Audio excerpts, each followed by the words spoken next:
When I was putting together my notes for this review, I kept going back to a lot of negative points, and despite my best sugarcoating of it, this is not a perfect game. It's probably realistically a 7 out of 10. There are moments, though, that this game will make you feel like the biggest badass in the planet. And then there are incredibly frustrating moments in this game that you just can't understand how it possibly got through the design. So I guess my overall thoughts as I try to re-record a review on this is that take the good with the bad. If you're interested in Soulsborne gameplay, you're probably going to like this and find some redeeming qualities to it. If you're not, you probably want to pass. I think that's probably the easiest elevator pitch I could give you guys. On paper, this game, 60 frames a second, Romance of the Three Kingdoms lore, which, yes, includes Lu Bu, the Soulsborne gameplay I already mentioned, and lots of emphasis on close combat with magic. On paper, all of this sounds perfect, and this sounds like a dream game for me because I love all those things. But when you start to kind of peel back the onion and you start to look at some of the layers that make this game flesh out, you start to realize there's some kind of glaring holes. You can overlook some of them, but some of them are probably going to be just far too frustrating for people. And I can totally understand why this is a Game Pass game in the sense that I think when they were putting it together, they knew there was just something not totally quite right about it. And this is probably a good deal for them to take a kind of guaranteed number, whatever the Game Pass number is, because I do not recommend this game at full price. And I think a lot of people who did buy it at full price may be a little upset. And that's not to say it's broken or, unfinishable or anything, but there are definitely some gotchas, and you're going to see a lot of those highlighted in this brief gameplay segment that's going on in the background right now. So, Wolong Fallen Dynasty takes place, as I said, during this Romance of the Three Kingdoms era. It's actually a little before the Three Kingdoms are formed. It focuses on the Yellow Turban Rebellion. If you're not familiar with that time in history, it just means that a lot of people dressed up and put on yellow turbans and decided that they were ticked off at the emperor kind of mandating some very weird policies, and they wanted to get even. So you're playing as this nameless mercenary who gets caught up in this feud. Somehow it takes a very wild turn into mythological beasts and demons, which, hey, is fine for gameplay purposes, but you got to remember at this point in Chinese history, a lot of stuff was based on mythology. We're talking around like anywhere from, 100 to 200 AD. So not a lot of advancements in science and in medicine, and the only way to explain things was through these mythological beasts and dragons and tigers and these kind of magical summons like you're seeing right here that aid in, your combat and explain the way the world works. Works great for the game because when you build up enough of your meter, you can cast these things, and they do cool things. They'll heal you, they'll attack other enemies, they'll do other things that are very useful to you in combat. So, how this game works is you're going to be dropped into these various levels that have a somewhat open world pathing to them. I'm sorry, not open world pathing to them. That is exact opposite. Corridor-like pathing. I don't know why I said open world.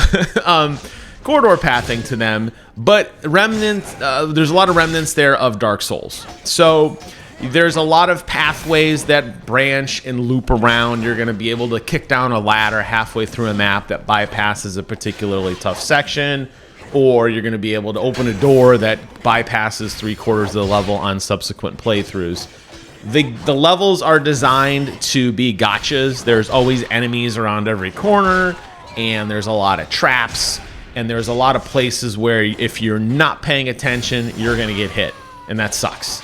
But that is kind of par for the course. You got to go slow, take your time, check your corners, that sort of thing. Now, it helps that sometimes, my guy's already dead, unfortunately, but it helps that sometimes the NPC companion with you is actually still alive for more than 5 minutes. who is great fodder for you to kind of like, hey, why don't you go first and see what's around the corner? And they do a good job of snuffing out traps and falling in holes and all these wonderful things for you. They typically die pretty quick, though. That is unfortunate. But back to the level design, what ultimately happens is you find these branching pathways that lead to these challenge rooms or these more difficult enemies that have better pieces of gear. You do have a level system, but it's different than normal level systems in the fact that while you have an overall character level, which does raise some of your base attributes like your attack power and your HP pool and that sort of thing, each level has its own kind of internal leveling system. You can see that number displayed above my green health bar at the bottom. So in this level, I have a kind of fortitude right now that looks like, is it going to go up? No, it didn't go up there. That's kind of like my level experience. That resets on each level, and that kind of determines the path I'm going to take. Despite the fact I may be a very high character level, that really doesn't matter. If that number is low and I face off against enemies that have a higher number than me, I'm going to pretty much get one-shotted. Now, this is a cool thing and a bad thing. It's cool because it kind of forces you to play the level the way they designed. They'll typically have a shortcut right away that's guarded by a very high leveled number, but ultimately you're going to have to go around and fight level 1, 2, and 3 kind of cannon fodder guys to work your way up such that you can actually, advance further. But if you're really, really, really good and you can perfectly parry and deflect every attack in the game, you could pretty much speedrun every level in just a matter of moments. So there is a nice little trade-off there, but I do ultimately think it's frustrating for most people because you're basically starting each level like brand new. All the cool spells, all the cool weapons, all the cool pieces of gear you earned really don't pay off until significantly later when that number starts to increase. By exploring around the world, you find these different war banners and flags which permanently raise that level cap in that level so that if you die, you don't have to start back at level 1. You might start at level 5 or 10, and that's depicted by the icon in the upper right corner. So if I died, I'd go back to 10, which is good because I started at 0 and I've worked my way up to 17. So keep that in mind. And that's, I think, an interesting gateway, like I said, for them to kind of progress the game and to try to, get you in a situation where they're forcing you to kind of work your way through some distinct parts of the game.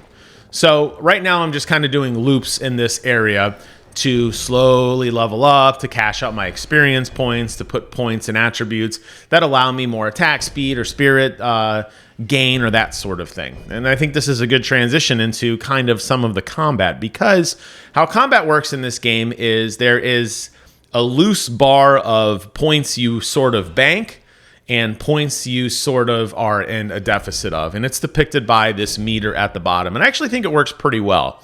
If you're really, really, really stinking it up and you're just holding down the block key and you're not really managing to, really do a lot of offense, or you're casting a lot of spells which take away some of that meter, you're going to be at a deficit. And within 1 or 2 hits, you're going to be stunned. Your character is going to basically lose all their fatigue, and you're going to just stand there and get wailed on until most likely you die. However, if you manage to pull off a lot of good deflects and you're being very, very aggressive in your combat and you're not getting hit and you're parrying all the attacks very, very well, that meter, as you could see, starts to fill up very rapidly. You could cash that in for magic spells or weapon arts, or when it hits full, you could summon in a really cool summon that will do something cool. You saw the dragon for me earlier that heals me, but there are other ones that do different offensive and defensive abilities, and you'll unlock those at the end of every level. You'll unlock a new summon, and you pick which one you want to use. That system works really well ultimately because what ends up happening is you have a lot of play in how you want to be aggressive or not aggressive. If your meter is really, really low like mine and you attack, pretty good chance you're going to get hit, and you're gonna get stun locked, which kind of stinks. But the nice thing is there's never like a fatigue meter where like you can't roll or you can't attack. It just means like you're putting yourself in a very dangerous position. And I think a lot of people would argue that in a traditional Souls game, you shouldn't be able to swing if you don't have the stamina. That won't happen in this game. You'll always be able to move and do things. It just might not be the result you want. Since magic works based off that ability, it's hard to open up a attack just straight on magic. There you see I summoned my flame sword. Look how far in the red I was before we even began. So there's a risk-reward system in utilizing some of these spells early on, whether you want to use a fireball or a lightning bolt or some kind of attack to attack an enemy or to buff yourself. Beware that if you are not able to capitalize on that, you're setting yourself back very quickly. But as you can see with my flame summon, it's very powerful. So it's a lot of risk-reward in this game, and I think it's some of these systems that the game absolutely nails.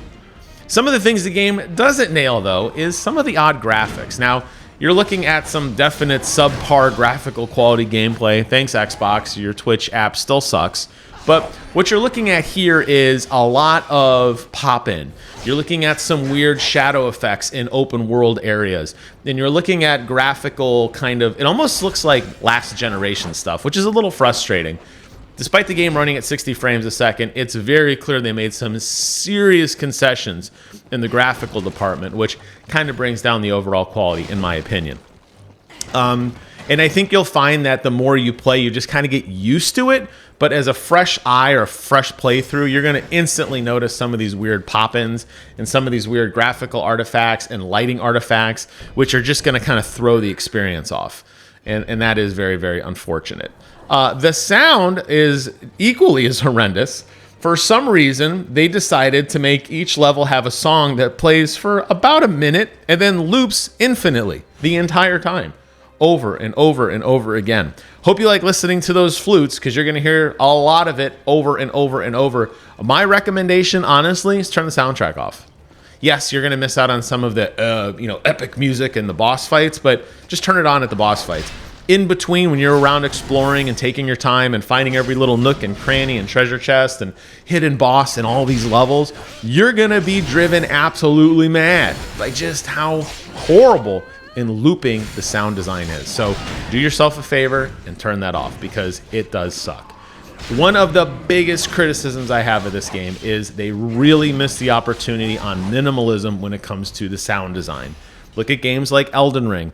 Look at games like Dark Souls, where it's silent and all you're hearing is the ambient noise of enemies and the clash of steel. And then the music flares up when it matters. Here, the music is constantly playing on this repetitive loop, and it does take away some of the epicness of what you're doing. In this particular level, I'm attacking one of the Yellow Turban strongholds. This should be a very big moment. We've finally gone on the offensive, and we're attacking. We're working our way up the staircase to this epic battle, and you're hearing the same tried music over and over, and it does wear you out. So, talked about the graphics, talked about the audio design. The other big criticism that I have with this game is actually the loot drops, which this game will shower you with loot. And honestly, that should be awesome, right? A game that showers you with loot, like how cool is that? You have a game where you're going to go around and you're going to get tons of weapons. You're going to get one-handed swords and two-handed swords and bows and crossbows and pole arms and double pole arms and halberd. I mean, there are probably at least 12 different categories of weapons. If I had to guess, there may be more. Each of them do different things. You're going to get different pieces of armor that have set bonuses, that have different abilities. The problem is a lot of the loot sucks, and it's very mediocre. And the loot is really based solely on just how randomized the drop is going to be. So ultimately, here's what happens. You get a piece of gear that has 1 or 2 stars. What that means is it has 1 or 2 attributes. Each star means it's an attribute. The attributes can be totally random. So you might find a weapon you like, but it has an attribute that means nothing to you. Or you might find a weapon that has 4 or 5 attributes and you think, oh, it must be better, but it doesn't match your play style. Or it's spec'd into a magic system that you're not using. I am focused primarily on fire.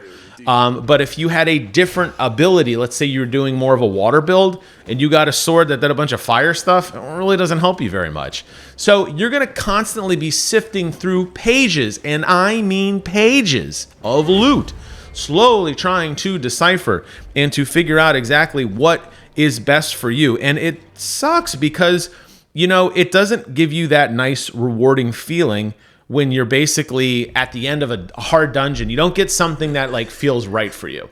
Now, there is a blacksmith that you will unlock later on in the game, much later on in the game. And the blacksmith is going to be great because they're going to start giving you the ability to kind of fine-tune your pieces of gear. But I suspect most people who start off are going to be trying to figure out what works best, because this game is punishing early on. And you're going to try to figure out what works best for your character, and you're not going to be able to do that. So a lot of your gear feels almost meaningless, which in tandem with that dopey leveling system I told you about, where you kind of have to earn levels within the individual experience, each individual set of the map.